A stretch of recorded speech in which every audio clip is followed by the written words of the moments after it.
Good morning, and it is a good morning. This is what is this day? February 7th, Wednesday, February 7th, 2024, and spring has sprung. It feels so good outside. Looking at really good weather, and I'm happy about that. Happy about that. This is the month where we start planting our early garden, right? Our peas and so on, right? President's Day, pea planting day. So this is, although it's going to be kind of warm the next few days. But here we go. Instead of pea planting weather, it's going to remind you of bean planting weather in the next few days. But never mind. I know y'all don't want to hear about any any of the agricultural norms, right? But we're still on. I'm still on those strange SPI games, and I ain't got no place I'm going to stop anytime soon. The farther you go, the more weird they get. And this one, demons, magic capsule number one, magic capsule number one. It is one of the weirdest, and I'm gonna tell you right up front, I love this game. I love this game so much. So I can't be trusted when I'm reviewing it because it's just so good. It's nostalgic for me. Everything you would think. I love this game, and it's called a fascinating fantasy mini game from SPI. The game of evil spirits, demons, and absolutely Jim Dunnigan is the designer. We're gonna look at it a little bit, and we'll see these magic capsules, these capsule games, right? Another capsule game that came out. There was a few of them. Vol.III. What's that? That might be a good one to go over because there's strangeness surrounding it, although it's not as strange as something like this or what we have looked at. Another capsule game. What is it? There's several. Citadel of Blood, I think. What's another one? The Creature that ate Sheboygan. We will look at that one, although it's on the periphery of being weird, right? It's not really full on weird. But Demons is a weird game, and let's look at it. I'm going to talk about I love this. I love the way that this poly bag's done. I know it's old and it's kind of dingy, but if you look at that, had the glue right on there that you just stuck right to her. You didn't worry about tape or anything, and yeah. And I've played this game, hundreds of times. I've played it a lot. I haven't played it for the last few years, though. For me, it's not one of the games that you can just keep a rule set in your head and go back to. It's that different of rules to where it's just, you just can't pick it up. You kind of got to almost reread the rules. But let's read the blurb here. King Solomon was delivered a magical ring by the Archangel Michael to command the spirits of the land. Now, this is has to do with a lot of tradition, and it's not in the Bible. None of that's in the Bible, right? It has a lot to do with tradition, and I guess really a lot of it's born out of Kabbalic practices, right? Solomon ordered the demons into a brass vessel, which was sealed and thrown into a lake. In later days, the Babylonians, Neo-Babylonians, I'm assuming is what they're meaning here. The Babylonians accidentally released the spirits back into the world, but Solomon had taken the precaution of preparing a testament so that men could control the spirits by rituals and special instruments. I'm sorry. I seen the eye and I guessed it. Some magicians made copies of Solomon's treatment. The Lamageddon, that means that's for small. That's this lesser key of Solomon is what we're calling it. And that's the historical. It is a historical work, and historical works is based off of, but it shows up somewhere in the, 14th century maybe. It's a text that I'm familiar with in that familiar with the history of, right? Not from, I don't have the Lesser Key of Solomon or an old copy of it or anything, except what comes with the game Demon. Some magicians made copies of Solomon's treatment and used the demon for personal gains. In spring of 1091, okay, so you're less than 30 years after, certain magicians traveled to Armenia, a land torn by war and by religious strife. Certainly was, always has been in a way. In search of the fabulous wealth and power. Demons, the game of evil spirits, simulates the struggle of these magicians to gain treasure, while themselves they can conjure up forceful demons to attack the mortals and perhaps each other. Cardboard playing pieces, okay, we know that, SPI. All right, that's it. I love that art, though. The cover art isn't, I don't know who did the cover art, but the graphic designs by Redmond Simonson. I forgot who did the cover art. But it's not Redmond. But that, I do love the cover art. Check it out. He's a pentacle. He's inside. Almost as being trapped. The Lesser Key of Solomon. I like that, too. Just the backs. You don't have them, you know. And then the sprue, which is some of the... Okay. Yes, I keep that. I keep that crap. And here are the playing pieces. It's just blue and pink, right? And the demons are basically the pink. And I think there's some white ones in there too, right? They're just, it's old school in that way. It's old school in every way, just about. Let's look at the map. I love the map. I love almost all SPI maps. I just like how they were set out. They feel right. The only this map, this is, you can play it solitaire or you can play what I would multi-person solitaire. It's not multi-person solitaire, but kind of feels like it when you play. Love the map. I love how they have your demons you're going to lay out here. Love how they have them on there. Your magician shield display here. Your displays here, everything you need to know right here. Well, a lot of things you need to know right there on the map. The other half is the map. And the only problem I have with it, it's so small. So if you get to start going a multiplayer game, it really gets really crowded. So it shines multiplayer, but I've played it solitaire a bunch of times and love it as a solitaire game. So some of that stuff I'm bringing back some. Oh, here we go. What we got here? What do we got? Catalog, SPI catalog. This came out in 1979, and the Satanic Panic kicks off in 1980, I guess it is. Yeah. Which where I lived during that Satanic Panic, man, it was crazy. Even church I went to, and it wasn't. People there weren't, rational people. But even there, they were, people were saying it's from the devil, the D&D, and all this crap. And luckily, my parents, they were smart enough to be like, "Hey, you're playing games with dice. How's this from the devil?" So I had to give it to them. They were right, obviously right. And so I never had to give any. I knew people that did, like give them to preachers and stuff, right? But that's gosh, D&D. Red box D&D giving it to a preacher. Can you imagine? If it really is evil, what's he gonna do with it?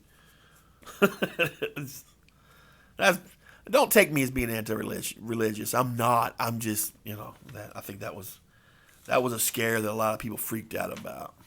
So there's your catalog, SPI catalog. It's the greatest selection of conflict simulations. Yep.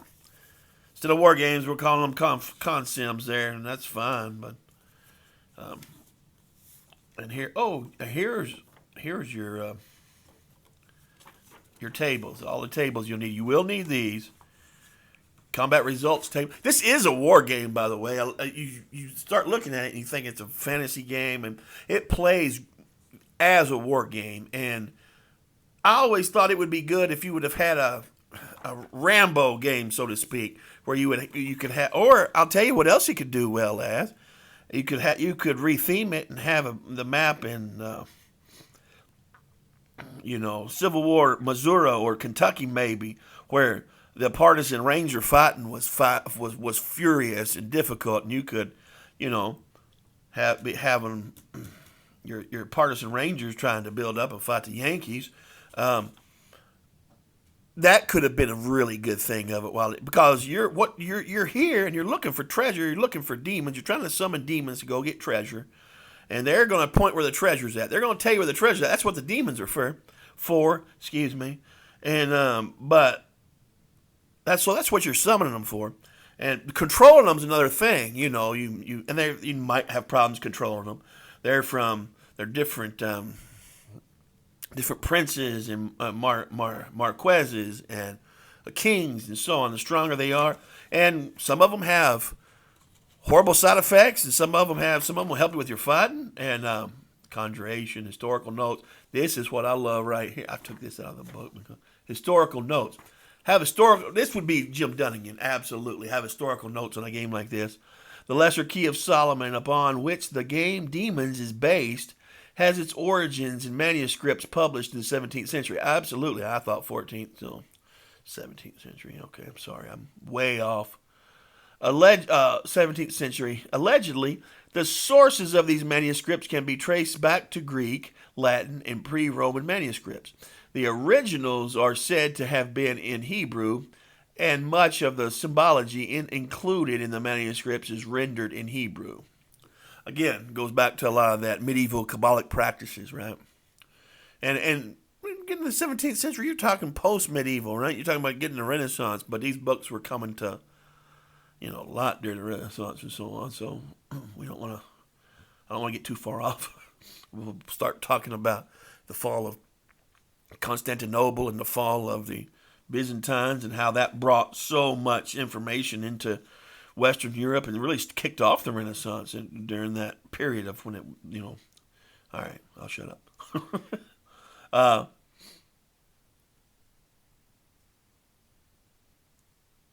King Solomon, who went into the unfinished temple to pray for divine help, shortly thereafter the archangel Michael appeared, gave him the power to command all spirits, and Solomon proceeded to command the spirits to appear before him, ordered them into a brass vessel, which he sealed, and a marble plug, and threw it in the lake. Threw it in the lake in Babylonia. Later, the Babylonians recovered the vessel, and after much debate, opened it. Aladdin again. This, of course, liberated all of the demons who went back up into the previous locations. One demon, however, Belial, remained, and the Babylonians began to worship him. Yeah, it's an interesting story. Solomon, however, had foreseen the possibility of the demons being released again, and had supposedly prepared a testament detailing the various rituals and instruments that could be prepared for any person in command to command the spirits once more. Originally, the power commanded the spirits was to have the vessel have been used for curing disease and preventing demons from causing harm to the faithful. When printed examples appeared again in the 17th century, some allegedly appeared earlier. Okay, that might be where I'm getting the 14th century. The emphasis had switched to the finding of treasure and personal gain by the magician in general. Yeah, the Quest Night stories and all that stuff, you can understand. Demons postulates that a limited number of manuscripts of Solomon's Testament were available. Selected magicians. One such magician fled to medieval Armenia as much to avoid the lethal attention of Muslim. Hey, that's a word you don't see anymore. You use it anglicized, the Muslim, the Muslim. I'll use that sometimes, and I'll have people be like, "Yeah, it's supposed to be Muslim." I'll tell them Muhammad Ali used the word. He was a Muslim. He used the word Muslim, so what? Why shouldn't? Why can't I? I don't do it on purpose. I just, get used to saying it. Orthodox and Catholic clergy in the rest of the known world as to practice the system of Solomonic magic for the purpose of obtaining treasure.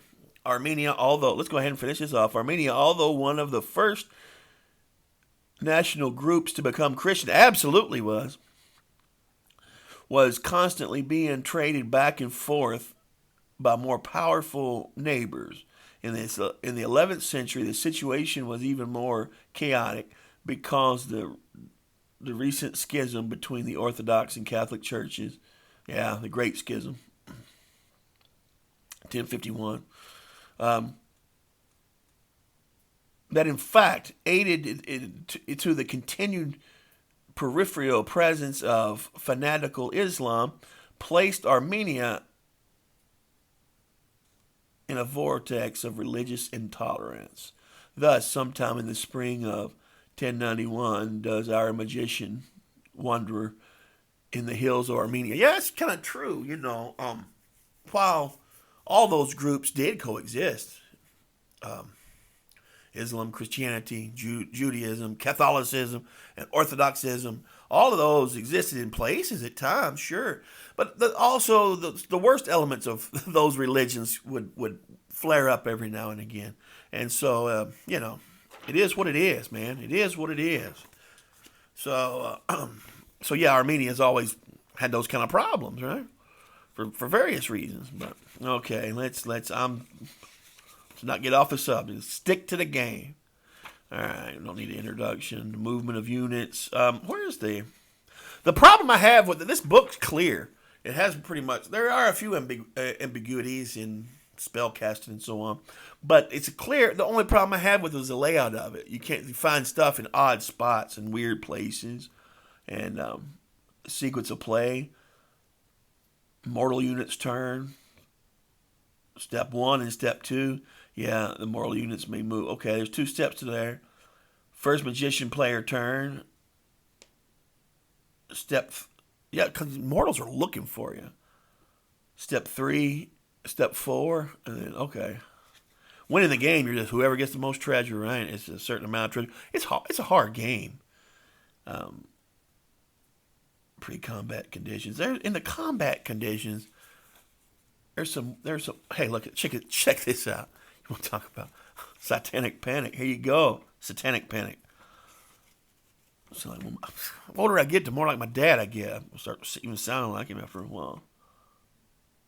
These are invocations, abbreviated spirit invocations. I always thought this was cool. I was like, I wonder if anybody ever, as they were role playing to an extent, they were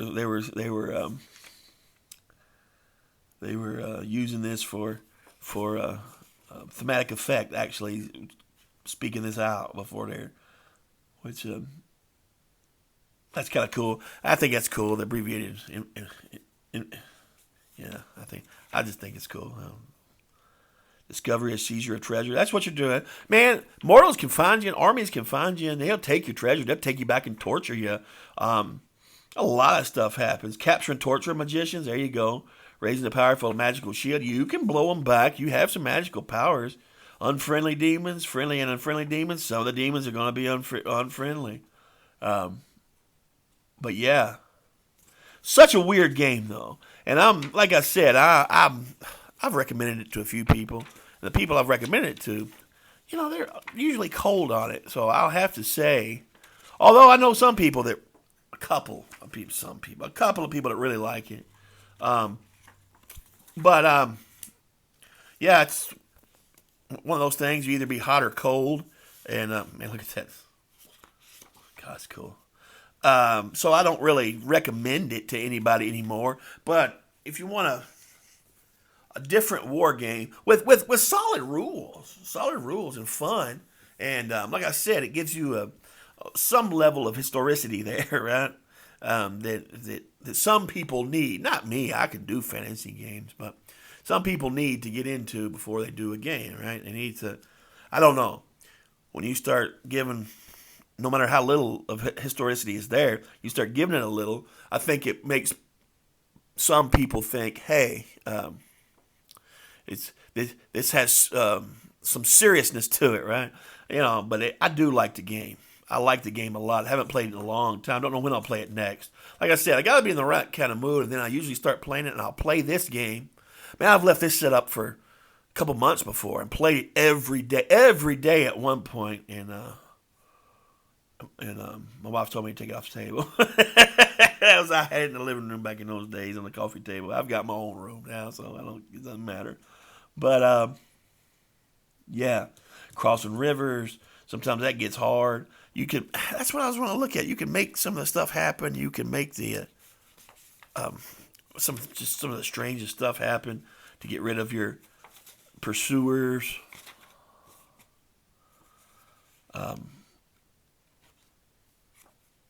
Conjuring demons and curses, combat resolution. And that combat can be rough. You can be surrounded. Attacker fires. Well, let me see. I bet I know where we can find it at. Not easy. There's the combat is old school CRT. So old school CRT. So the conjuration table, gold, silver, copper, silver, quicksilver, tin. You roll a 1, you can get copper. Man, discovery table. Right. So combat's even kind of old school. It's not easy. You can't just He-Man it and throw away everybody. But some of the stuff would happen. I don't know, man. Maybe some of the stuff that could happen was movement. Okay, here we go. Defender flees for DF, AF, attacker flees. A lot of that'll happen. Defender destroyed or captured. That'll happen sometime. Oh, the defender. Yeah. That'll happen a lot. Attacker destroyed or captured. No effect. See 8.2 for details. Oh, there's 8.2. There's stuff that can happen, though. I mean, you can do stuff, and all the women will be naked in the closest town, and the army will go there. Stuff like that. Just very interesting things. Abbreviation. Oh, man, I don't know where it's at now, but I'm positive that stuff happens because I always thought it was thematic, very thematic in that way. All right, but if you want a game, you want to play a good game, old school game. Don't expect it to be easy. It's an old school game, old school war game. Pick this up. Love it. Love demons. This will always have a special place in my heart. I'll always have a copy just so I can play it when I want to. They boxed up a copy too, but I like the poly bag. I just think it's where it's at. All right, y'all. Y'all have a great day. Appreciate everybody that watches. Appreciate everybody that, comments or whatever. But, yeah. I'm still doing SPI stuff for now. We'll get on this. I might have another video where I do something a little more modern this week. So, all right, y'all. Be watching out. Thank y'all. Have a great day. Bye-bye.